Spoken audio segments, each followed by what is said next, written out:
ברוכים הבאים לוובינר שלנו שיעסוק היום בגוגל אדוורדס ובכל הכלים השונים שיש במערכת.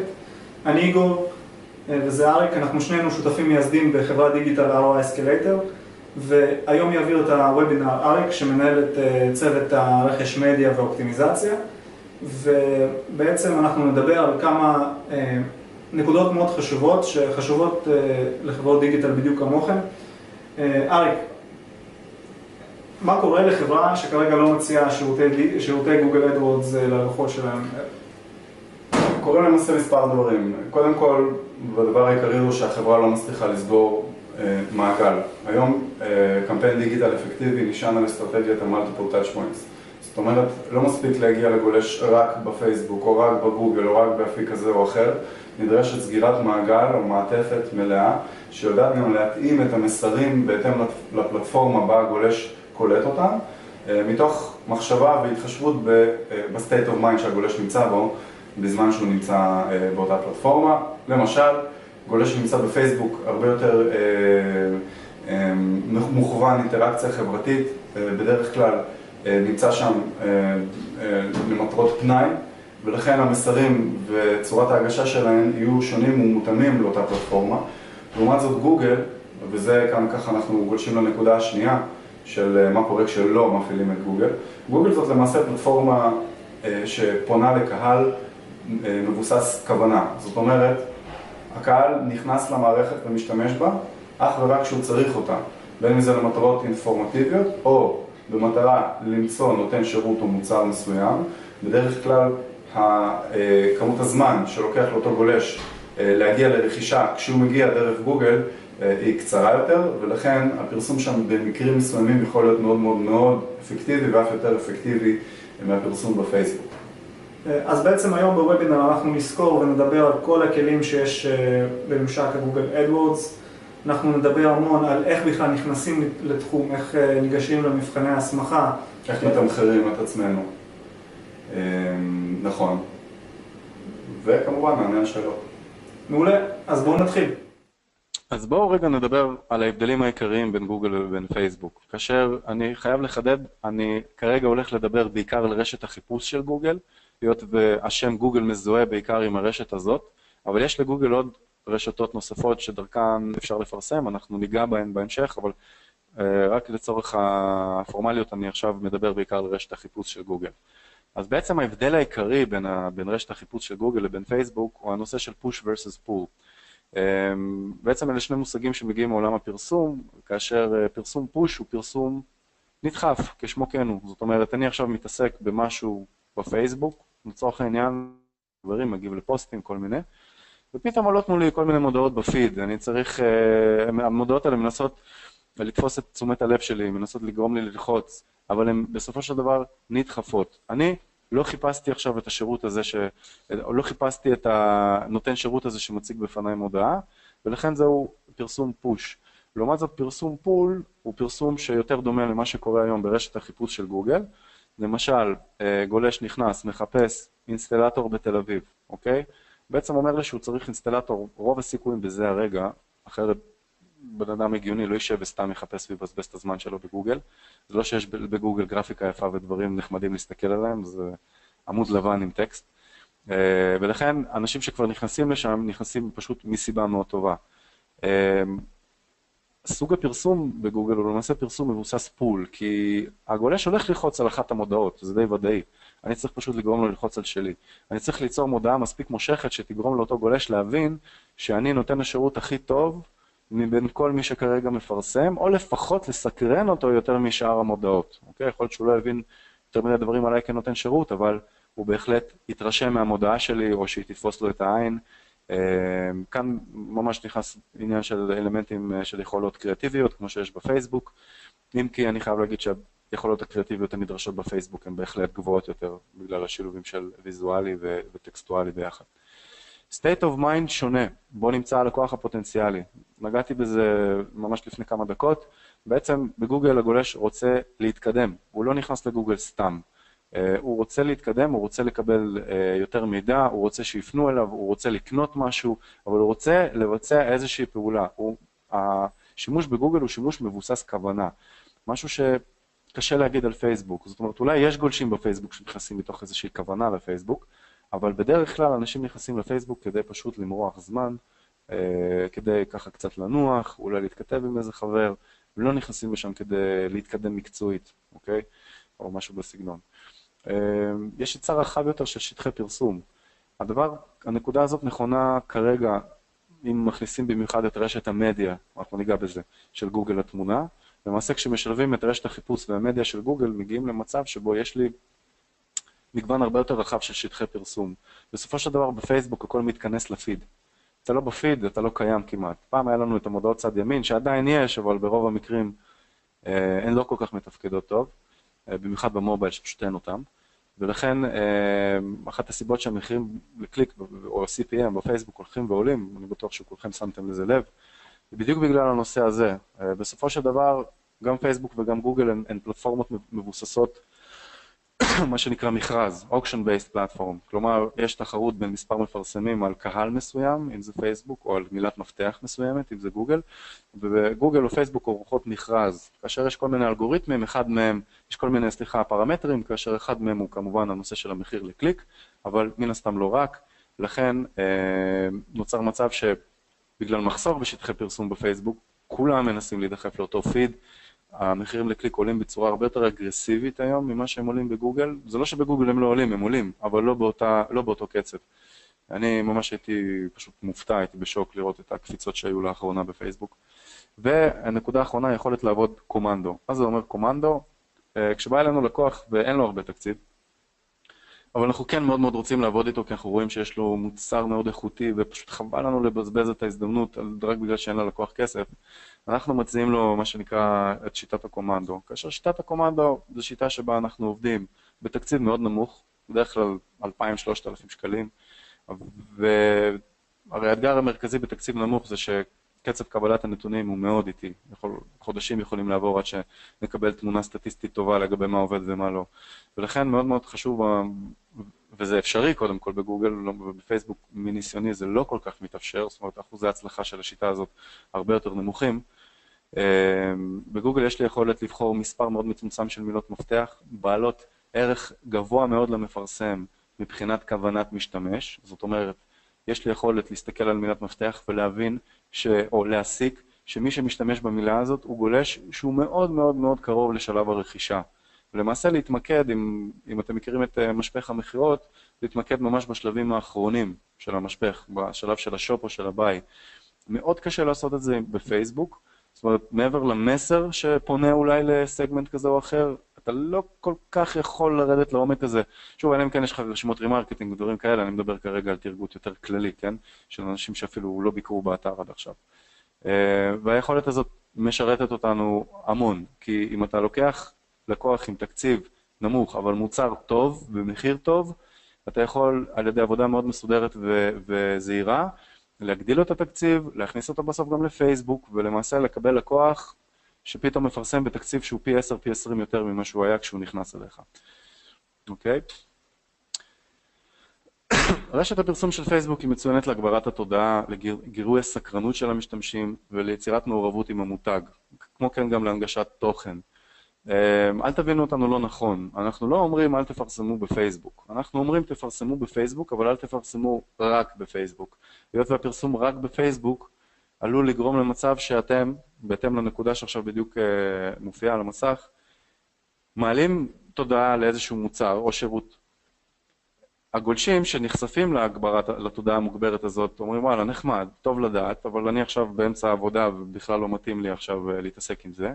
אני בבית בערב אכנס לגוגל ואני אחפש על זה קצת יותר. מה יקרה אם אתם עכשיו לא מריצים קמפיין גוגל?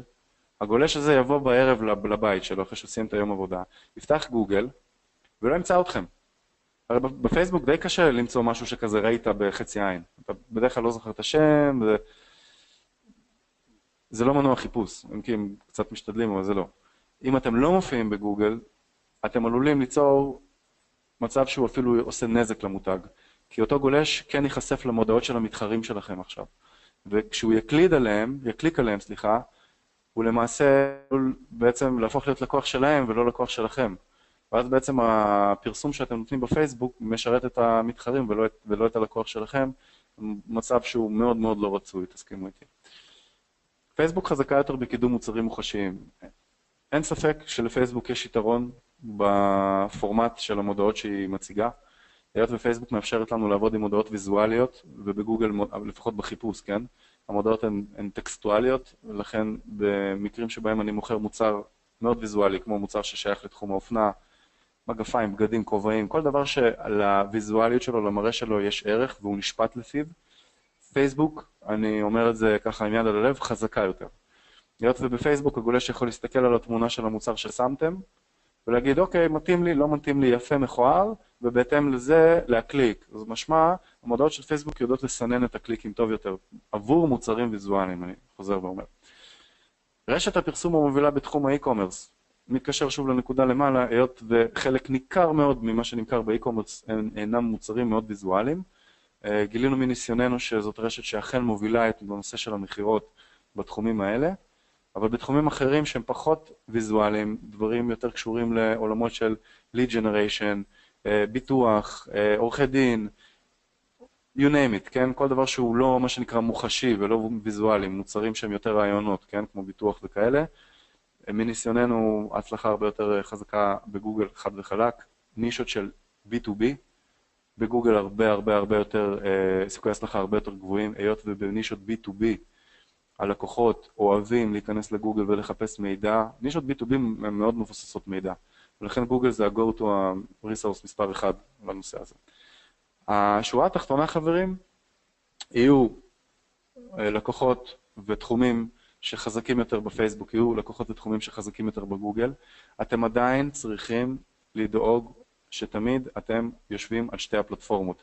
גם אם פלטפורמה אחת יש לכם 90% תקציב ובשנייה 10, או 95 ו-5, עדיין תשבו על שתיהן, כדי שלא תאבדו איזשהו מומנטום. פתאום תקלטו שבגוגל הנבחי חיפוש מתחילים לעלות. אז אתם תדעו שמשהו קורה בגוגל, וכדאי להזרים אולי קצת לשנות את חלוקת התקציב.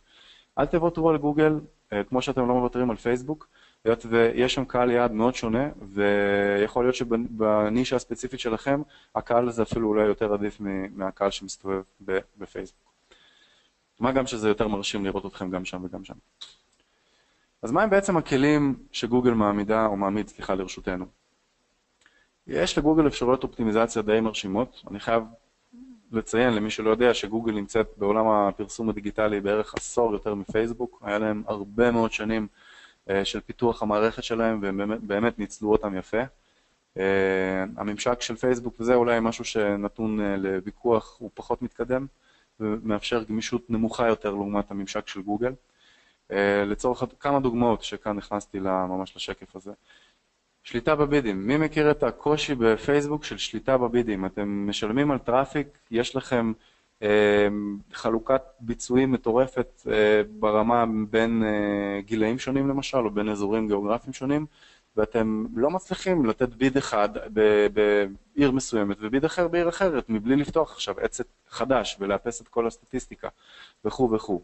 אני בטוח שככה כולם פה נצבט להם הלב עכשיו, אחרי שאני אמרתי את המילים האלה. אז תראו, למשל בגוגל, אני יכול לשלוט ברמת הביד, זאת אומרת ממש לתת ביד שונה, באותו קמפיין, לכל אזור גיאוגרפי. אם למשל אני רואה שיש לי אחוז המרה הרבה יותר גבוה בתל אביב לעומת בבאר שבע, אז אני רוצה בתל אביב לשלם לקליק יותר, כי יותר קריטי לי להופיע בתל אביב יותר פעמים, כשמחפשים אחר הביטויים שלי, כן? אני יכול לשנות ביט בהתאם לשעה ביום. אני שם לב שלמשל בין 2 ל-4 אחוז ההמרה שלי צולל פשוט, כן? לא רוצה להופיע בין 2 ל-4, או רוצה להופיע אבל רוצה לשלם 50-60% פחות לקליק בשעות האלה. או להפך, אם יש לי שעות מאוד מוצלחות, אני רוצה להגביר את המחיר לקליק, כנ"ל. ואל תשכחו שמחיר לקליק גם מגביל אתכם, כלומר אם הוא לא מספיק גבוה, אתם עלולים לאבד נתח שוק. ולמעשה חשוב להגביר גם ביד כשרואים ביצועים טובים, לא רק להנמיך בידים כשרואים ביצועים גרועים.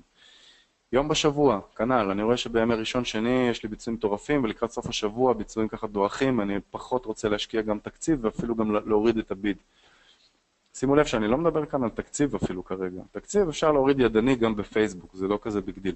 אני מדבר על ביד, על גובה ה-CPM/CPC שלי. אז אם אני יודע בימים חדשים להוריד את הביט שלי, אני גם יודע להביא יותר טראפיק בימים האלה, כי המחיר לקליק שלי ירד, נכון? ואז אני אפצה על הירידה הזאת באחוז ההמרה, על ידי זה שאני מביא יותר טראפיק. כמות הלידים אמורה לפחות להישאר פה פלוס מינוס זהה. סוג מכשיר, אני יכול לתת ביט שונה למכשיר נייד לעומת טאבלט ולעומת דסקטופ. ברשת המדיה של גוגל אני אפילו יכול לסגור לי, זו אופציה שגם קיימת בפייסבוק, אני יכול לסגור לי מכשיר מקרייר מסוים, מספק שירות מסוים, ולטרגט רק גולשים שיש להם נגיד ורייזון או AT&T או משהו כזה. אלה המקבילות של פלאפון, סלקום, אורנג', סליחה, פרטנר בארץ. נתונים דמוגרפיים כנ"ל, אומנם אין מה להשוות, היכולת של פייסבוק לפלח דמוגרפית הקהל היא כאילו פנומנלית, אני בכלל לא מנסה אפילו להתחרות איתם כאן, אבל כן יש לגוגל כמה יכולת לתת ביד לפי נתונים דמוגרפיים של גיל, מין ופרנטל סטטוס, כלומר סטטוס משפחתי, לא בעניין של רווק או לא, אלא בעניין של יש ילדים, אין ילדים. אפשר לתת ביד גבוה יותר לגולשים שיש להם ילדים, לפחות גוגל יודע שיש להם ילדים, ביד נמוך יותר לנשים, ביד גבוה יותר מה שאתם מכירים מהפייסבוק קיים, רק בקנה מידה הרבה יותר קטן, אוקיי? אתרים ברשת המדיה, שימו לב שאחד הדברים שגוגל כן מאפשרת לנו לעשות מעבר לעבודה ברשת החיפוש, עבודה ברשת המדיה, מיד אציג דוגמה לאיך נראה באנר בעצם ברשת המדיה, בטוח כולכם נתקלתם לא מעט פעמים בבאנרים כאלה. זה למעשה מה שמאפשר לנו להוריד עלויות של הטראפיק באופן משמעותי. עבודה אינטנסיבית, אבל מאוד ממוקדת וזהירה ברשת המדיה של גוגל. הרבה פעמים מאפשרת להביא קהלים מאוד איכותיים, במחירים הרבה יותר נמוכים. ויש כלי גם חדש שגוגל השיקו לא מזמן, שאנחנו גם נציג אותו כאן, שפשוט הפכו את הקערה על פיה, בכל הנושא של תרגות אתרים ברשת המדיה. נציג גם אותו. אחד הדברים, לפני שנעבור לרשת המדיה, אני כן רוצה לדבר על איזשהו כלי שקיים ברשת החיפוש, האמת שהוא קיים כבר זמן מה. מניסיוני אני ראיתי מעט מאוד מפרסמים שבאמת משתמשים בו, ואני מאוד מאוד מאוד מאוד ממליץ. הכלי נקרא קמפיין דינמי. שימו לב, למי שמכיר קצת גוגל או יתעסק קצת, או יש לו איזה לקוח שככה 10% מהתקציב שם, אתם יכולים לבנות קמפיין שהוא מה שנקרא קמפיין דינמי, ולחסוך לכם שעות על גבי שעות של עבודה. כולנו מכירים, כל מי שעבד אי פעם בפייסבוק מכיר את הכמויות העצומות של הזמן שהממשק הזה דורש. הוא דורש המון זמן, המון. לעומת הממשקים של גוגל, לפחות למי ששולט שמיים וארץ. יש לגוגל כלי נוסף שעוד יותר מקצר את העבודה בממשק שלהם, זה בעצם הקמפיין הדינמי. הקמפיין הדינמי של גוגל יודע להתבסס על האלגוריתם של הרובוטים האורגניים של גוגל, הרי גוגל זה גם מנוע חיפוש אורגני, כן, קודם כל, לפני כל הפרסומות והכל, שמנוע חיפוש שנכנס לכל אתר וסורק אותו בתדירות של לפחות פעם בחודש. כאשר גוגל יודעת לקחת את המנוע הזה, להשתמש בו, לשלוף מילים מתוך האתר, להכניס אותם באופן דינמי, אוטומטי, לתוך הממשק גוגל שלי, ולמעשה לבנות לי קמפיין בלי שעשיתי שום דבר חוץ מלפתוח את הקמפיין ולהגדיר את התקציב, כן? ולכתוב את המודעה. והתרגות הוא אוטומטי לחלוטין. ראינו, חברים, הצלחה מסחררת עם הסוג הזה של הקמפיינים, לא בכל המקרים, לא 100%, משהו כמו 80%, אבל ב-80% האלה זה נתן הצלחה פנטסטית. בין אם זה הביא לידים במחירים שלא הצלחנו להביא ידנית, או בין אם זה פשוט הביא את הלידים באותם מחירים, אבל חסך לנו שעות על גבי שעות של עבודה על החשבונות. הכלי פנומנלי, תשתמשו בו, תבדקו אותו עם הלקוחות שלכם, כי הוא יכול לחסוך לכם כמויות עצומות של זמן. הוא גם יאפשר לכם להגיע למילות מפתח, אמנם לא נגעתי בזה, אבל אחד האתגרים בעבודה על גוגל זה מחקר מילות מפתח. משהו שחייבים לדעת לעשות טוב, כדי באמת לבצע את המחקר המקיף ביותר שאפשר.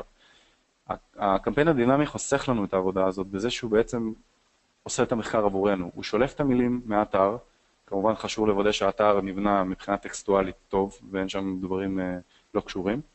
ולמעשה מכניס את המילים האלה לתוך החשבון אוטומטית, אלה מילים שהרבה פעמים אפילו לא היו עולים לכם בכלי המחקר של גוגל, ולא הייתם חושבים עליהם גם, ומאוד מאוד מאוד כדאי לבדוק את האופציה הזאת. רשת המדיה. רשת המדיה, בוודאי נתקלתם בבאנרים מתישהו בוויינט, במאקו, בספורט 5, בארץ, לא משנה איפה אתם גולשים. אם ראיתם מתישהו אי פעם באנר שבפינה הימנית שלו הייתה איי קטנה כזאת בתוך עיגול, איי כחולה קטנה בתוך עיגול, זה למעשה הבאנר של של רשת המדיה של גוגל. אתם רואים אותו כי אתם חלק מרשימת רימרקטינג של מישהו, או כי אתם מבקרים באתר הספציפי של מפרסם מסוים טרגט, או כי תחומי העניין שלכם וחמשת האתרים האחרונים שגלשתם בהם היו אתרי אופנועים, אז גוגל זיהה שאתם מתעניינים באופנועים. שימו לב, כמו שפייסבוק מזהה את תחומי העניין שלכם לפי הלייקים שאתם עושים, גוגל מזהה את זה לפי האתרים שאתם בהם גולשים. לגוגל רשת המדיה של גוגל נמצאת בערך בכ-70-80% מהאתרים בעולם. אין עוד רשת עם תפוצה שבכלל מתקרבת, מדגדגת את הציפורן של הבוין של רשת המדיה של גוגל. למעשה הרגלי הגלישה שלכם אומרים לגוגל המון. אומרים לגוגל הרבה מאוד דברים וניתן למנף את המידע הזה שיש לגוגל על ידי בנייה נכונה ומדויקת של קמפיין של רשת מדיה. אני חייב לציין שרשת מדיה היא החזית הבאה.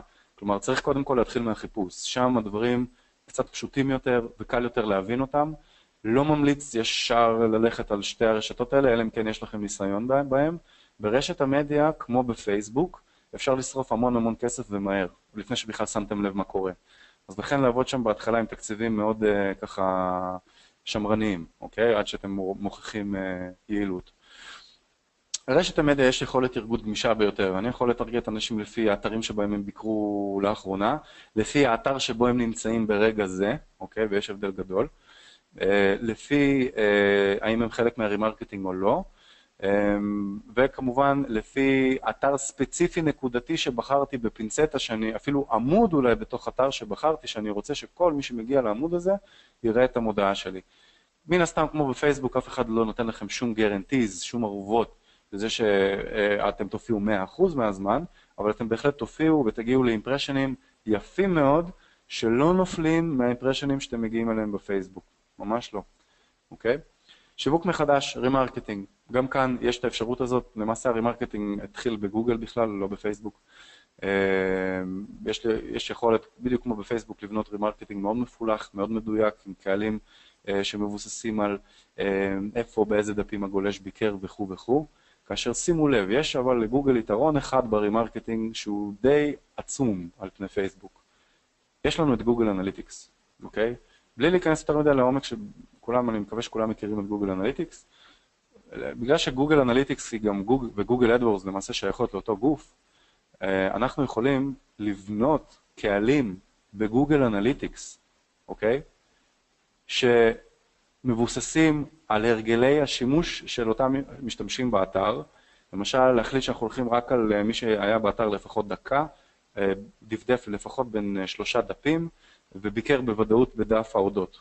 אוקיי? סתם דוגמה. אתם יכולים לבנות קהל שבנוי, כמובן אם יש לכם מספיק טראפיק באתר, ואתם לא רוצים קהל של 5 אנשים, אתם יכולים לבנות קהל שבנוי אך ורק מהאנשים האלה, ולטרגט אותו דרך הרשת מדיה של גוגל, ולקבל תוצאות פנומנליות. כי אתם מפרידים את מי שסתם מתגלגל לאתר במקרה, ממי שבאמת מתעניין. ומי שבאמת מתעניין, הרי אתם מכירים, יש את מה שנקרא מחזור קנייה.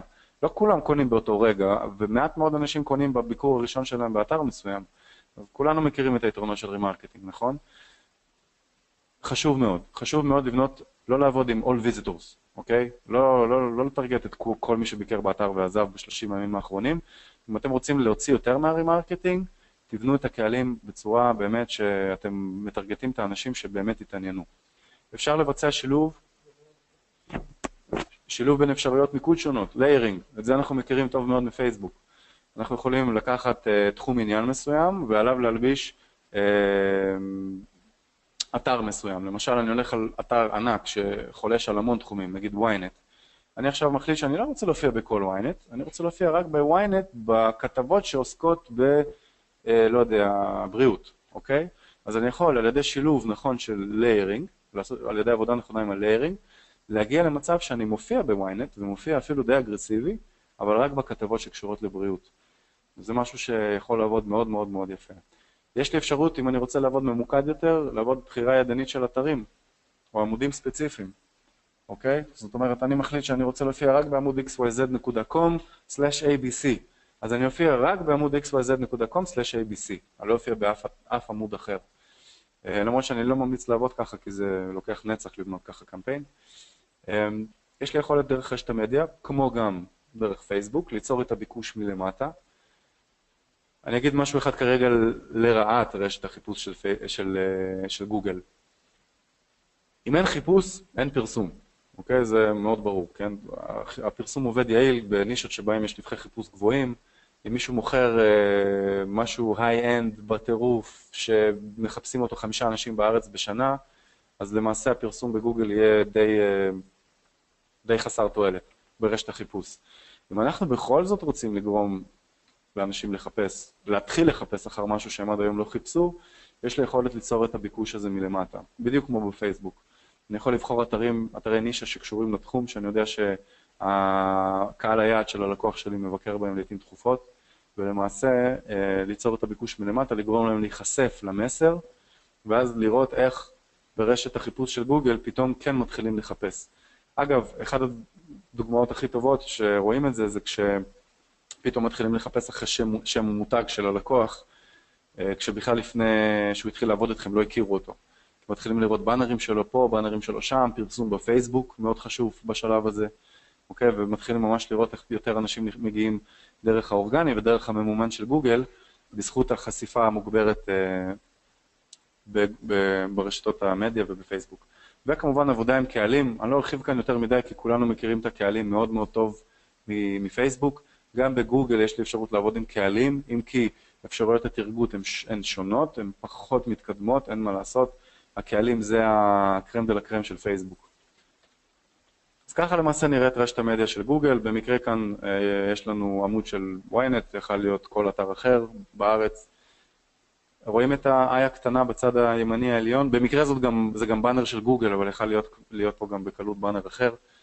ה-i הקטנה הזאת בעצם אומרת לנו שזה הבאנר של גוגל. אגב, מכירים את הסימון של בעצם הבאנרים של הרשת של פייסבוק, וגם לפייסבוק יש רשת, כן? הוא משולש. אז אם אתם רואים משולש קטן בצד ימין, זאת הרשת. עוד דוגמה. הפעם מהארץ.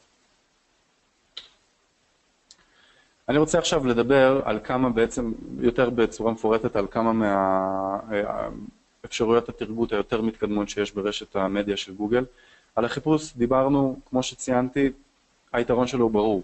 אתם מגיעים לגולשים שמחפשים אתכם ברגע זה. אין שום רשת אחרת שיכולה להתחרות כרגע בעניין הזה. תשכחו מזה. מנועי חיפוש הם כאן להישאר, והם ימשיכו להיות המקור הראשון של אנשים לחיפוש אינפורמציה, של רובם. ברור שיש כאלה שיעדיפו לעשות איכשהו את זה דרך פייסבוק, אני מדבר על הרוב, אוקיי? ולנו כמפרסמים חשוב להתמקד ברוב. אז אחד הכלים הכי חזקים שגוגל הכניסו לתמונה ממש לאחרונה, לפני מספר חודשים, משהו שנקרא DSK, Display Select Keywords. הכלי הזה מאפשר לנו לבנות בעצם קמפיין ברשת המדיה של גוגל, ולהגיע לאנשים באופן סופר ממוקד. תראו, רשת המדיה של גוגל סובלת פחות או יותר מאותן בעיות שסובלת פייסבוק. הרבה פעמים אתם מגיעים לקהלים פשוט מאוד רחבים, אוקיי? ולא ממוקדים מספיק. אחד הדברים שקשה לעשות ברשת המדיה של גוגל זה לעבוד עם אתרים אחד-אחד ולהוסיף אותם לקמפיין. כמו שאמרתי, זה לוקח נצח. מצד שני, להשתמש בהגדרות התרגות הרחבות, חושף אותנו רחב מדי ומוריד יעילות. אז גוגל השיקו לאחרונה את מה שנקרא DSK, שזה מכשיר שמאפשר לנו, ושימו לב, אוקיי, לטרגט, למקד את הפרסום בגולשים, ברשת המדיה, כלומר, בזמן שהם גולשים בכל מיני ynet, מקוים וכל מיני אתרים אחרים. אגב, אני אומר ynet, מקו, פשוט כי זה הדבר הראשון שקופץ לי לראש, אבל כל אתר נישה קטן בארץ, לחלקם הגדול גם יש פרסום שעובד דרך רשת המדיה של גוגל. כשאני אומר ynet, מקו, אני מתכוון פשוט לאינטרנט הכללי, אוקיי? אני יכול להגיע לאנשים ב-ynet, מקו, לפי היסטוריית החיפושים שלהם ברשת החיפוש. תקראו את זה שוב. זאת אומרת שאם הבן אדם חיפש משהו עכשיו בגוגל, וזאת אינדיקציה ברורה שהוא מתעניין בתחום שלי, אוקיי? נניח אני חנות למוצרי בריאות, והוא חיפש איזשהו מוצר שבוודאות אני יודע שהוא מוכר. אני יכול ממש לפי היסטוריית החיפושים שלו, לטרגט רק את המשתמש הזה. זאת אומרת, ישבו מיליון משתמשים בוויינט, כולם יראו פרסום מסוים, והוא היחיד בגלל שהוא חיפש בגוגל ממש לאחרונה, אחר איזשהו מוצר שקשור לתחום הבריאות, הוא יראה את הבאנר שלי. אוקיי? בגלל היסטוריית החיפושים. למה זה יתרון? לא ציינתי את זה בתחילת השיחה, אבל כמו בפייסבוק, גם ברשת החיפוש של גוגל, המחירים לקליק הם לא זולים, אוקיי? זה לא שהם עלו בטירוף בתקופה האחרונה, הם היו גבוהים כבר אז. זה אחד האתגרים שמתמודדים איתם אנשי PPC של גוגל, זה המחירים לקליק, הם לפעמים מטורפים. אם אני יכול להגיע לאותם אנשים, אבל לשלם מחיר לקליק זעום לעומת החיפוש, כן? ברשת המדיה המחיר לקליק הוא 10%, או 20% ממה שאתם רואים ברשת החיפוש. אני יכול להגיע בעצם לאותם משתמשים ברשת המדיה, ולהוריד משמעותית את עלויות הטראפיק, אני יכול חד וחלק להגיע להצלחה מסחררת, להביא גולשים שהם ממוקדים באותה מידה, אבל לשלם 80% פחות לקליק, חד משמעית יכול להביא הצלחה מסחררת. אני אתן דוגמה, אחד הלקוחות שלנו זה עורך דין מסן דייגו, וכמו שציינתי, אחד האתגרים ברשת החיפוש של גוגל, במיוחד בנישות מסוימות, ונישת הלא המשפטים, במיוחד בארצות הברית, גם בארץ אגב, כן? היא נישה מאוד תחרותית, היות ועורכי דין מרוויחים לא רע בכלל על כל לקוח, הם גם יודעים להעלות לעצמם את המחירים לקליק בגוגל בצורה מטורפת. אני מדבר על מחירים לקליק של $40-50 חופשי, כן? זה לא נחשב אפילו כזה יקר. אבל זה כן היווה עבורנו אתגר. היות וזה היה לקוח שנכנס לשוק לא מזמן, היה לו תקציב שהוא רצה לבדוק איתו את המים, הוא לא היה מוכן לסכן $10,000. אמרנו, איך אנחנו עכשיו נביא ללקוח הזה תוצאות במינימום השקעה תקציבית, שיגרום לו להגדיל את התקציב משמעותית, ובאמת להיות לקוח לונג טרם שלנו, בנישה כל כך תחרותית. תבינו, לקוח נכנס עם 3,000, נגיד $5,000 תקציב, בנישה שבקליק עולה $50, תעשו את החשבון. יש לו בחודש כסף ל100 קליקים, זה די כלום. מה זה 100 קליקים? אוקיי? אז אנחנו בעצם החלטנו שאת רוב התקציב אנחנו נייעד ל-DSK. בנינו קמפיין שמטרגט את רשת המדיה של גוגל, והכנסנו את כל הביטויים שהיינו רוצים להופיע בחיפוש, אוקיי? אבל היו יקרים לנו מדי באותו רגע.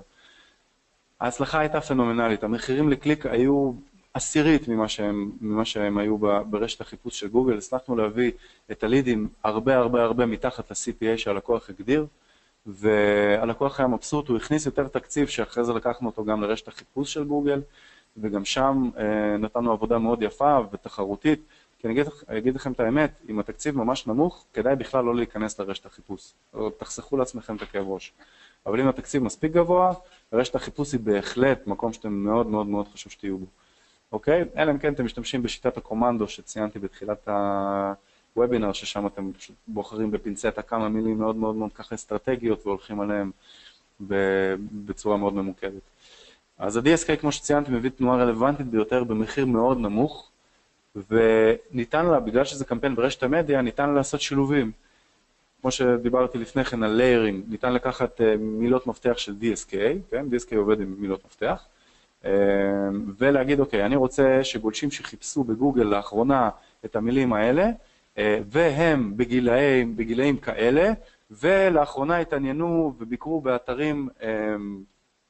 באתרי אופנה, למשל, רק אותם תטרגט, אוקיי? זה נשמע מאוד ממוקד, אבל אם ללקוח יש תקציב ומביא הרבה תנועה, אז יהיה לכם שם בשר לעבוד איתו, אוקיי? זה מאפשר לנו לקחת את זה עוד שלב אחד קדימה ולשפר את המיקוד עוד יותר. GSP, כמה מילים על GSP ככה כדי שאנחנו גם נספיק. GSP זה גם כלי שגוגל הכניסו ממש לאחרונה בסוף שנת 2015. למעשה גוגל הבינו שכדי לתת פייט לפייסבוק הם צריכים להרחיב את מאגר ההיצע שהם נותנים למפרסמים, והתחילו אחרי הרבה מאוד בטות, אני לא יודע מי מכם שם לב, אבל במרוצת השנים פה ושם מודעות בג'ימייל הופיעו ונעלמו ככה באופן מאוד מסתורי. גוגל החליטו סוף סוף לשחרר את זה ולהפוך את המוצר הזה למוצר מדף קבוע. היום מפרסמים יכולים להגיע לתוך תיבות הג'ימייל של המשתמשים, של הג'ימייל הפרטיים, כן, לא ג'ימייל אפס, לא גוגל אפס, לא בתשלום, החינמי. ולתפוס להם בערך 60-70% משטח המסך, רק עם מודעה אחת. עכשיו, הדבר הבאמת מהפכני עם GSP זה יכולות התרגות. אני יכול דרך GSP להגיע לאנשים לפי התוכן המיילים שלהם, לפי מילות המפתח שמופיעות להם במיילים. אמנם זאת הגדרת המיקוד היותר רחבה, ההגדרה היותר מדויקת היא תרגות לפי דומיינים. מה זה אומר? זה אומר שאם גולש מקבל מיילים קבוע מדומיין מסוים, הוא יראה את המודעות שלי. איפה אני יכול ליישם את זה הכי טוב? אני אקח 20 מתחרים שלי, אראה את הדומיינים שלהם, ואם גולש נמצא על הניוזלטר של אחד מהם, הוא יראה את המודעות שלי בג'ימל. המודעות של ג'ימל הן לא פולשניות, אל תבינו לא נכון, זה לא שזה פתאום בא בום, תופס לך 80% מהמסך. יש מודעת טיזר, שורה קטנה מלמעלה, לפעמים זה בצד, מי שלוחץ עליה, המודעה כבר נפתחת לו, ואז היא תופסת את ה-70-80% מסך, אוקיי? זאת אומרת, זה לא ייצור חוויית משתמש גבוהה. עלות טראפיק נמוכה חבר'ה, זה understatement. היא לא קיימת, כלומר, המחירים לקליק שראיתי בג'ימל, איזה מחירים לקליק הבאנו, אני הייתי בשוק. כמובן שהמצב הזה לא יימשך לנצח, לאט לאט יותר מפרסמים יבינו את הפוטנציאל שיש בפרסום בג'ימל, והמחירים לקליק מן הסתם לאט לאט התחילו לעלות, אבל דמיינו שהיום הפרסום בג'ימל הוא כמו לפרסם בפייסבוק בשנת, 2008-2009? מתי היה כאילו טראפיק סופר זול בפייסבוק? משהו כזה. אז תנצלו את זה, אוקיי? זה משהו שיכול לעבוד מאוד מאוד חזק. גם בג'ימל יש לנו case studies מאוד טובים. כנ"ל, תראו, אנחנו בג'ימל עשינו מספר ניסויים, אמנם לא היה שם 100% הצלחה, אבל אחוזי ההצלחה היו הרבה מעל 50, ובגלל שבדרך הג'ימל אתם יכולים להביא כמויות מאוד גדולות של טראפיק במחיר מאוד נמוך, אז לא עולה הרבה לבדוק. אפשר להביא 1,000 משתמשים כמו כלום. אני מדבר על מחירים לקליק של אגורות, חברים. אגורות, ממה שאנחנו רואים, כן? אגורות. לנסות, זה משהו שיכול לעזור לכם מאוד, זה משהו שיכול גם מאוד למצב את הלקוח שלכם ברמה מיתוגית הרבה יותר גבוהה, אם פתאום הלקוחות שלו התחילו לראות אותו בתוך תיבות הג'ימל. וזה כלי מאוד חזק לקידום מוצרי e-commerce והצעות B2B. למה דווקא e-commerce ולמה דווקא B2B? שתי סיבות.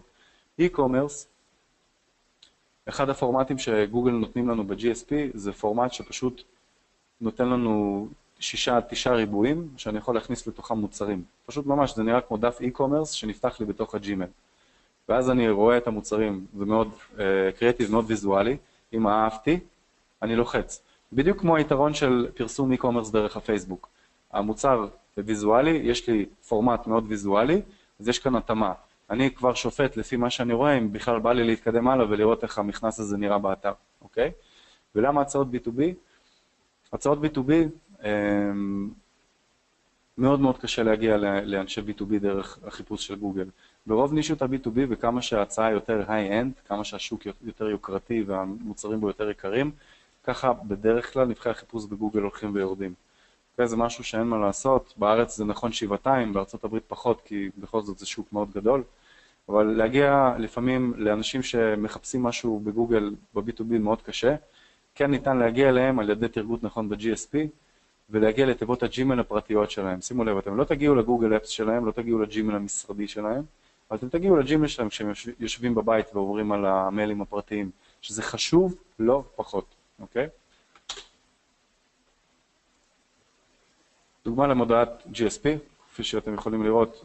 היום אגב הפורמט קצת שונה, הוא אפילו יותר גדול ממה שאתם רואים פה.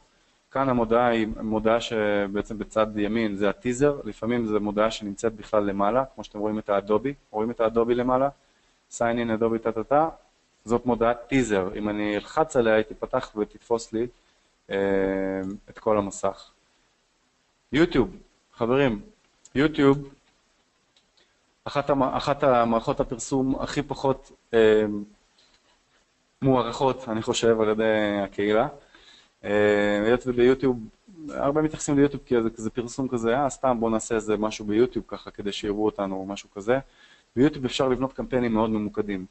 כמו שהווידאו בפייסבוק הוא הרבה יותר עוצמתי, ככה גם וידאו ביוטיוב הרבה יותר עוצמתי ממודעות טקסט או מבאנרים. הרעיון שאתם יכולים להעביר דרך היוטיוב, דרך וידאו שבאמת מושקע, אני לא מדבר עכשיו על וידאו של לקוח שבא לקח את הטלפון, צילם את עצמו, מדבר 5 דקות ועכשיו הוא שורף לי את הזמן ביוטיוב ורק מעצבן אותי. אני מדבר באמת על השקעה בהפקה מסודרת, עם תסריט ועם תובנה ועם מסר.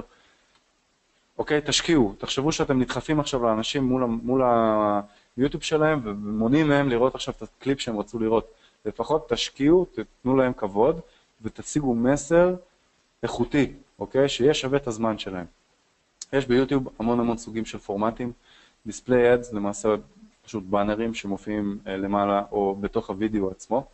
יש לנו מודעות אוברליי, בעצם מודעות שמופיעות על גבי הסרטונים תוך כדי שהסרטון רץ. ישנן מודעות וידאו, skippable ads and non-skippable ads. שלמעשה כולנו נחשף לכל המודעות וידאו שמופיעות לפני שהוידאו שאנחנו בחרנו עולה. לפעמים ניתן לדלג עליו אחרי 5 שניות, לפעמים לא. מן הסתם, אם אתם עובדים עם הפורמט שניתן לדילוג, תעשו את ה5 שניות, make them count, כמו שאומרים, תעשו את ה5 שניות האלה כל כך טובות שהגולש לא ירצה לדלג, ואל תגידו לו, אל תדלג, זה כבר לא עובד. במפר אדס, מודעות וידאו, זה אגב מוצר חדש, מודעות וידאו קצרות, אורכן 6 שניות, זה יותר כמו גיף, אוקיי? יותר מאשר מודעת וידאו. טובות להמחשת רעיון מאוד קצר, או טובות כקמפיין פולו-אפ. כלומר, נתתם את הקמפיין הראשוני בהתחלה, ועכשיו אתם רוצים להשלים להם עם מסרים בטפטוף. במפר אדס זה המוצר. בספונסרד קארדס, מוצר שלא קיים בארץ לצערי, כי בארץ אין לנו את גוגל שופינג, אבל אם אתם כן מפרסמים בחול, אתם יכולים לעשות את הדבר הבא. גולש, תהיו איתי רגע, גולש עכשיו, או גולשת, רואה סרטון של מישהי שמה מייקאפ, אוקיי, או שפתון, ויש המון כאלה, כל מיני אושיות אינטרנט למיניהן. אני יכול, אם יש לי בעצם חנות שאני מפרסם בחול, לעשות ככה שהליפסטיק שהבחורה בסרטון שמה, תהיה לי מודעה של אותו ליפסטיק בתוך הסרטון בצד ימין למעלה, שזה נקרא ספונסרד קארד, של אותו ליפסטיק. אז הגולשת אם היא אהבה והתרשמה, היא יכולה עכשיו ללחוץ ישר על המודעה של אותו הליפסטיק בדיוק שהיא רואה בסרטון, להגיע לחנות האי-קומרס ולרכוש, או לפחות להיכנס לרשימת הרמרקטינג ולרכוש בהמשך. דוגמה למודעת יוטיוב. אגב, זאת מודעת יוטיוב שנחשבת פרימיום, את המודעה הזאת צריך לקנות ישירות מגוגל, כלומר להתקשר לנציג תמיכה ולסגור איתם הסכם מידיה ביינג, אבל שתדעו שהאופציה קיימת.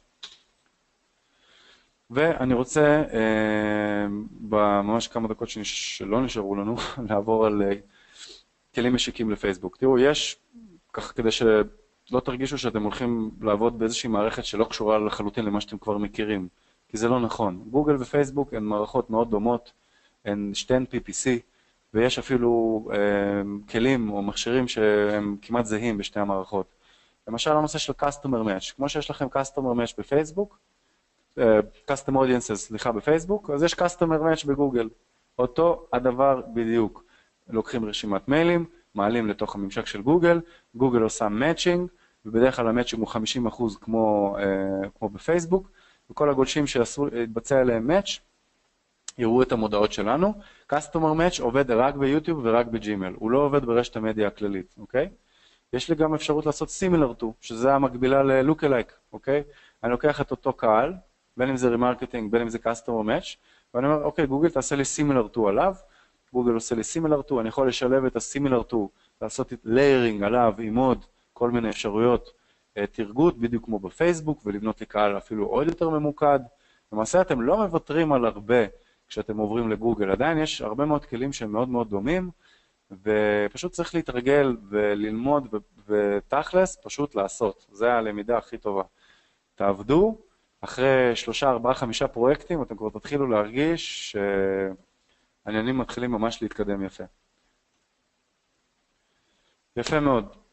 אז אנחנו עכשיו נדבר ממש בקצרה על איך מתמחרים פרויקט בגוגל. התשובה הקצרה מאוד דומה לאיך שמתמחרים פרויקט בפייסבוק. תלוי, כן, תלוי באג'נסי, אבל אנחנו ראינו שאחד המודלים הכי מוצלחים זה לתמחר את זה לפי מדיה, כמו שנהוג בעצם במשרדי דיגיטל ומשרדים אחרים, אבל אחד הטיפים הכי מרכזיים שאנחנו יכולים לתת לכם כאן זה לקבוע מחיר מינימום. אנחנו רואים לא מעט סוכנויות דיגיטל שמתמחרות את הפרויקט פלט 15%. כלומר, מגיע לקוח, גם אם יש... מה זה 15% מתקציב של 5,000 שקל? אתם תחיו מעמלה של 750 שקלים? לא, אתם לא. זה לא יעבוד, אתם לא תשקיעו את זה. אתם כן, אבל אתם תעשו עבודה לא טובה, אתם לא תקדישו מספיק שעות, ובסוף זה מפח נפש לכולם. אז... גם בארץ וגם בחול, מה שאנחנו רואים ומה שנהוג, וגם איך שאנחנו מתמחרים את השירותים שלנו, בדרך כלל לוקחים בין 15 עד 20% מעלות המדיה, כמובן תלוי בכמה שהפרויקט מסובך, אל תתביישו לבקש 20%. אם צריך, כן? אם אתם מזהים כן, אם אתם רואים שהפרויקט הולך להיות מורכב, זאת אומרת, יש המון תחקיר שאתם צריכים לעשות, או המון אופטימיזציה שתתורגם לשעות עבודה, או לחילופין אם אתם מזהים שהלקוח הוא לא הלקוח הכי קואופרטיבי, הוא הולך לשבת לכם על הראש ולאכול לכם, זאת אומרת, הרבה מהזמן שלכם מעבר למה שתמכרתם, תלכו על ה-end, ה-higher end של העמלה. לפחות יהיה לכם משם לאן לרדת. כן, לפחות כן. והדבר הכי מרכזי זה לקבוע מחיר מינימום. כלומר, כל agency מתמחרת את המינימום שלה, למשל, אנחנו לא עובדים מתחת ל-2,500 ש"ח בעמלת מינימום, זאת אומרת, גם אם לקוח מגיע עם 1,000 ש"ח תקציב מדיה, אני לא אוכל לעבוד איתו אם הוא לא יכול לעמוד בתקציב, זאת אומרת, בעמלת ניהול או בריטיינר של 2,500 ש"ח. כי בסופו של דבר, אנחנו צריכים להרגיש בנוח, לתת את המקסימום שעות ואת המקסימום השקעה שאנחנו נותנים פר לקוח. במידה וזה לא מתקיים, זה יהיה פשוט חוסר שביעות רצון שני הצדדים. מודל חלופי שאתם יכולים להשתמש בו, הוא מודל שעובד פחות מבוסס על מינימום או על מינימום נמוך יותר, ומתבסס על מה שנקרא עמלת הקמה. בגוגל יש המון, סליחה, באופן מקדים, מחקר מילות מפתח, מחקר מתחרים, אפשר לראות ממש על אילו מילות מפתח המתחרים מתמודדים, ולהחליט שבעצם אנחנו מתחילים... אריק, גם לא דיברנו על הסטאפ. הסטאפ בגוגל הוא לא פשוט בהחלט. מחקר מתחרים זה משהו שאתם חייבים לעשות בגוגל. בפייסבוק זה לא קיים, כי מאוד קשה לדעת מה המתחרים עושים בפייסבוק, אלא אם כן יש לכם איזה מרגל במשרד שלהם. בגוגל הסיפור קל יותר.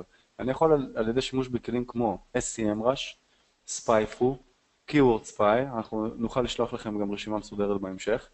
כלים שלא עולים הרבה, בין 50 ל-80 דולר בחודש. ממש לראות, לא רק על אלו מילות מפתח המתחרים שלי מתמודדים באוקשן של גוגל, אלא מה הנתח התקציבי שמקדישים למילים האלה, עוד לזהות את המילים העיקריות שלהם, מהן המודעות שהמתחרים מציגים כשמישהו מחפש עם מילת המפתח הזאת בגוגל, זה משהו שיכול להיות מאוד מאוד מאוד יעיל. כל העבודה הזאת שאריק מתאר כאן, בסופו של דבר שעות עבודה, ויש סוכנויות שגובות עמלת סטאפ. זאת אומרת, כלומר, אם מגיע אליי לקוח, אני יודע שיקח לי שעות לתכנן את האירוע הזה, אז אני מתמחר, למשל, אני מחליט שזה 2,000 ש"ח סטאפ או 3,000 ש"ח סטאפ, ופלוס ריטיינר החודשי. אנחנו זיהינו, וזה איזשהו טיפ שהוא אינסייד מאיתנו אליכם, שלקוחות הרבה פעמים מגלים המון התנגדויות והמון פושבק, כאשר מציגים להם את הנושא הזה של הסטאפ. הם לא מבינים, קשה להם להתחבר לזה, הם לא מבינים למה על בסיס הריטיינר הם צריכים כמובן להוסיף עוד עלויות. לכן מומלץ, כן. מבחינת הלקוח זה פשוט מרגיש כמו אתה מבקש ממני כסף לפני שבכלל עשית משהו, אז למה שאני אתן לך את זה? הרבה מהם זה ההלך רוח שלהם. לכן לפעמים, זאת אומרת, אפילו לא בתחילת הדרך, זאת אומרת, אנחנו כן מרגישים בנוח בגלל שיש לנו כבר איזשהו פול מאוד גדול של לקוחות, אנחנו כן לא גובים סטאפ, זאת אומרת, אנחנו יודעים לתמחר, ואנחנו ממליץ גם לכם לתמחר את הלקוח חצי שנתית או שנתית, ככה שאתם ממש מגלמים את הסטאפ לתוך הריטיינר שלכם, ככה אתם תסגרו יותר פרויקטים בתחום הזה, ויהיה לכם כמובן צמצום של התנגדויות. כמובן שאם במידה והלקוח זקוק לבאנרים, לקריאייטיב, לאיזשהו קופי או לקונספט קריאטיבי, כמובן אתם סוגרים שזה מתומחר בנפרד. אין פה ספק שאתם לא צריכים לעבוד בחינם. אבל אנחנו זיהינו שהנושא של הסטאפ הרבה פעמים הוא מפריע לפרויקט להיסגר, והוא לא באמת שווה את זה, זאת אומרת לא שווה להפסיד פרויקט, אם אני יכול פשוט לתרגם את העלות הזאת בצורה שהיא, בוא נגיד, יותר נוחה לעיכול ללקוח. בהחלט. אז טיפים לכניסה לתחום. לגוגל יש שוני מאוד מהותי מבחינת התחום, כן, לעומת פייסבוק, והוא בזה שלגוגל יש בחינת הסמכה. יש תוכנית הסמכה מסודרת שהיא של גוגל, ניתן לעבור את הבחינה הזאת, הבחינה לא עולה כסף, אבל אם אתם לא עוברים אותה, תצטרכו לחכות שבוע עד שתיגשו עוד פעם. למעשה, אם אתם היום עובדים בכל מיני פלטפורמות של פרילנסרים כמו Upwork או Xplace, אתם הרבה פעמים תתבקשו לספק להם את תעודת ההסמכה שלכם. תעודת ההסמכה היא וירטואלית לחלוטין, זה איזשהו לינק שגוגל נותנת לכם אחרי שעברתם את הבחינה, ובלינק הזה כתוב שאתם שמיכם ככה וככה, ואתם מוסמכים לטפל ברשת חיפוש. הבחינת הסמכה היא פר סוג רשת, כלומר יש בחינת הסמכה נפרדת לרשת החיפוש, בחינת הסמכה נפרדת למדיה, ליוטיוב, לשופינג, לכל כלי כזה מרכזי יש בחינת הסמכה נפרדת. יהיה לכם מאוד קשה, עד כדי בלתי אפשרי, במיוחד בחול, לסגור לקוחות בלי אותה בחינת הסמכה, בלי שעברתם אותה. לא קשה לעבור אותה, זה לא תורה מסיני, אבל כן, זה כן מצריך לדעת טוב את החומר ולהכיר את הממשק. יש לגוגל את מרכז הלמידה.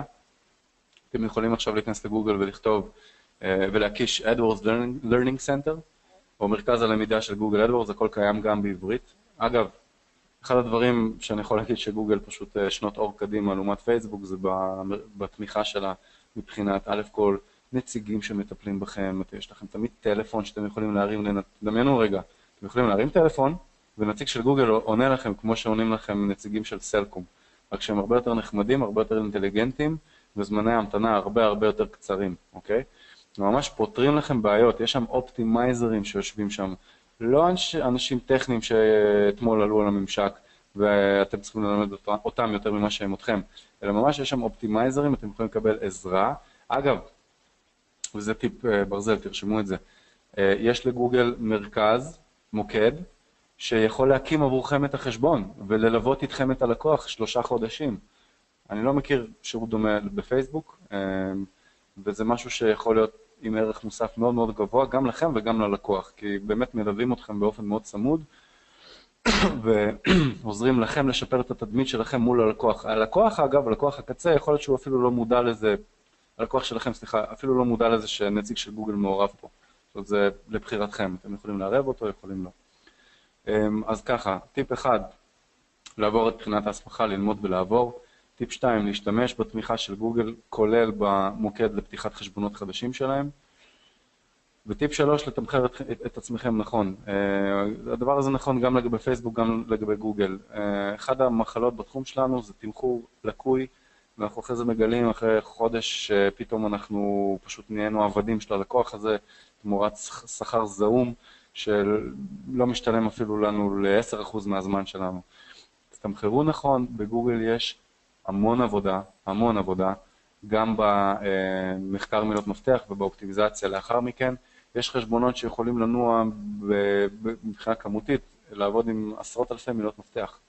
אם יש לכם עכשיו בחול איזשהו אתר שהוא e-commerce, חנות ענקית, נגיד למוצרי בית, אז יש לכם את המוצרי מטבח, ואת הנוי, ואת הכלים לאמבטיה, וכל מוצר, כל פיפס הוא מילת מפתח, אוקיי? אז כל מוצרון קטן ככל שלא יהיה, יש לפחות כמה עשרות מילות מפתח שגולשים משתמשים בהן על בסיס קבוע כדי למצוא את המוצר הזה באינטרנט. ולכן הרבה פעמים, חס וחלילה, אני לא מזלזל בעבודה בפייסבוק, גם שם נדרשת עבודה מאוד אינטנסיבית, אבל לא פחות מזה בגוגל, אוקיי? אז תדעו לתמחר את עצמכם נכון.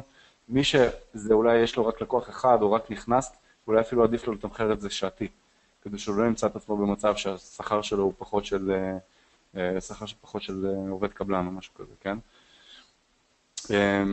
איגור, יש לך משהו להוסיף? מבחינת טיפים?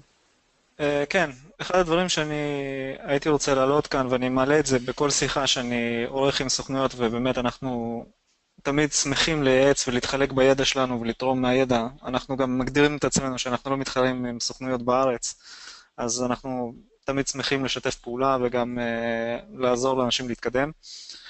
ואחד הדברים שאני רואה, ההתמקדות העיקשת של הרבה מאוד סוכנויות בשוק המקומי בארץ, ובעסקים קטנים במיוחד.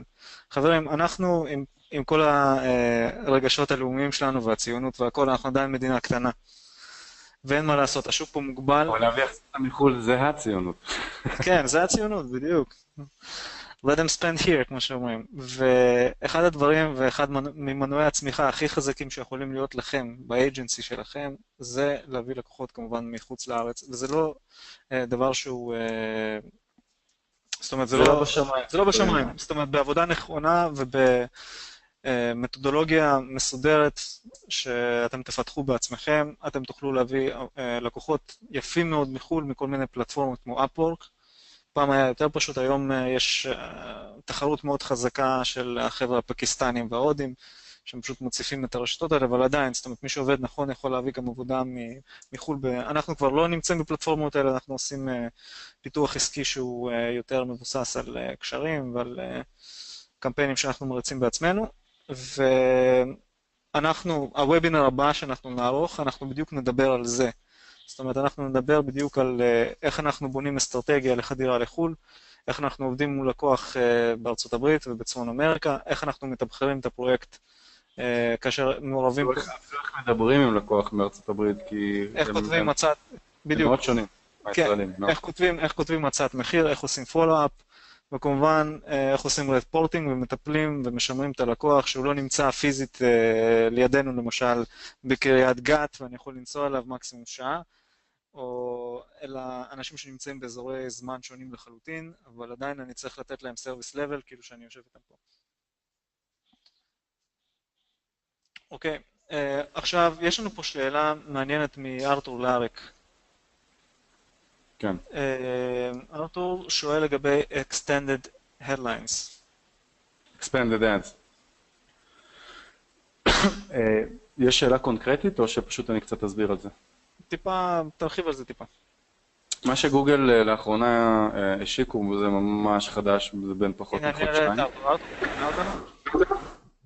כן, שומע אתכם מעולה. ארתור, מה נשמע? מצוין, מה קורה? בסדר גמור. אז כמה מילים על Expanded Ads. למעשה גוגל הבינו שככל שהמודעה תהיה יותר דומה לתוצאה אורגנית, ככה כנראה, ככה יקליקו עליה יותר. תראו, אם גוגל עושה שינוי מסוים, גם אם הוא נראה לחלקכם, ולפעמים זה קורה גם לי, הוא נראה כזה לא קשור, שתדעו שגוגל אף פעם לא תעשה שינוי ככה סתם. אם הם הכניסו Expanded Ads, הם בדקו כבר את ה-Expanded Ads האלה ב-A/B טסטינג על יוזרים במשך לפחות שנה. וכנראה שהם זיהו ש-Expanded Ads מצליחים לייצר יותר טראפיק, יותר CTR גבוה יותר. אגב, גם בגוגל, כמו בפייסבוק, ה-CTR הוא סופר קריטי. אני רק אזכיר לכם שגוגל הייתה כאן קצת לפני, ופייסבוק די ביססה את המודל שלה על מה שכבר היה קיים בגוגל. אז למעשה כל מה שאתם מכירים בפייסבוק הוא נכון שבעתיים בגוגל, במיוחד בכל מה שקשור ל-CTR'ים. נחזור לשאלה, Expanded Ads זה פורמט שמאפשר לי לכתוב מודעה בפורמט קצת שונה. אם הפורמט הרגיל זה headline, שתי שורות טקסט, אז ב-Expanded Ads יש לי שני headlines, שתי כותרות ושורת טקסט מתחתן. אני מאוד ממליץ פשוט לבדוק. בחלק מהמקרים אתם תראו שהמודעות הרגילות דווקא עובדות טוב יותר. בחלק אתם תראו שדווקא Expanded נותנים בראש ומביאים CTR הרבה יותר טוב. אז לעשות ניסוי ותנו לו CTR להחליט. זה כבר נגיש בכל החשבונות או שעדיין לא? כן, זה נגיש בכל החשבונות. כן. יפה. גם אם לא, אתם תמיד יכולים לפנות, ולגוגל יש כל מיני באגים, occasionally, כן? תמיד יכולים לפנות לתמיכה שלהם, להגיד, רגע, למה אין לי Expanded Ads, והם יפתחו לכם את האופציה הזאת. יש לנו עוד שאלה, דקה.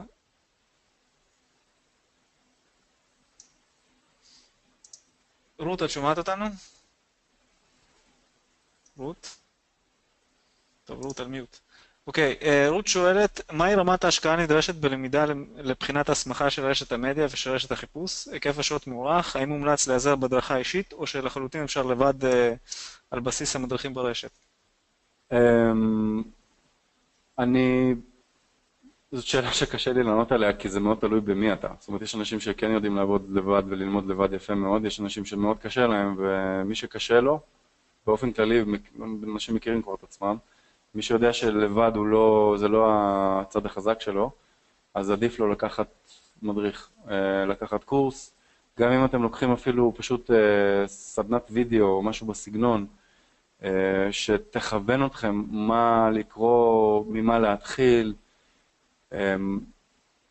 במילה אחת, עדיף לקחת ליווי, אוקיי? זה פשוט ייקח לכם פחות זמן. אפשר לעבור את הבחינה גם לבד, אפשר ללמוד לבד, תבינו אותי לא נכון, המידע זמין לכולם ונגיש לכולם, אבל זה ייקח לכם יותר זמן, ואתם תראו שהשפה שבה הדברים כתובים בממשק של גוגל, סליחה, במרכז למידה של גוגל, היא מאוד מאוד טכנית ויבשה. לא טכנית בקטע של תכנות ולא מבינים מה כתוב, פשוט משעמם, כלומר אפשר להירדם שם על המקלדת כשקוראים את זה. אלא אם כן יש לכם ממש אהבה עזה מאוד לתחום, אני ממליץ לכם לקחת מדריך בגדול. זה פשוט יחסוך לכם המון בזמן שלכם, ותוכלו גם להתכוונן יותר למדיה, יותר לחיפוש, אולי יותר ליוטיוב. אם אתם עובדים יותר בחול, אז שופינג זה כלי מאוד חזק בחול. אנחנו לא כל כך הקדשנו פה זמן לשופינג, כי אנחנו עדיין מדברים בעיקר על מה שקורה בארץ, אבל חבר'ה, השופינג בחול זה משהו שאי אפשר לוותר עליו. זאת אומרת, אם יש לכם לקוח e-commerce בחול, הוא חייב להיות באמזון, והוא חייב להיות בגוגל שופינג. אם לא שמתם אותו בשני המקומות האלה, אתם פשוט לא עושים את העבודה נכון. חד וחד, בסדר? מעולה, שאלות נוספות חברים? דרך אגב, מי שלא יודע, למטה בממשק יש חלון של צ'אט, פשוט אפשר לעשות עליו פלוס. אנחנו גם נשאיר את המיילים שלנו, למי שיש שאלות, אנחנו נשמח לענות גם מאוחר יותר, מחר, בהמשך השבוע, תרגישו חופשי. אתם, חלקכם הגדול יודע למצוא אותי גם בפייסבוק, אנחנו מחוברים כפרנדס, אתם יכולים פשוט לכתוב לי שאלות ואנחנו נשמח תמיד לענות ולעזור. חברים, אם אין עוד שאלות, אז אנחנו ממש מודים לכם. היה לנו... כן, מעיין שואלת, can we get a recording of the webinar? Absolutely. אנחנו הקלטנו את הוובינר, ואנחנו נשלח אותו לכל מי שנרשם, והגיע וגם לא הגיע. מעולה, תודה רבה חברים, ושיהיה לכם המשך ערב מענה. תודה לכולם.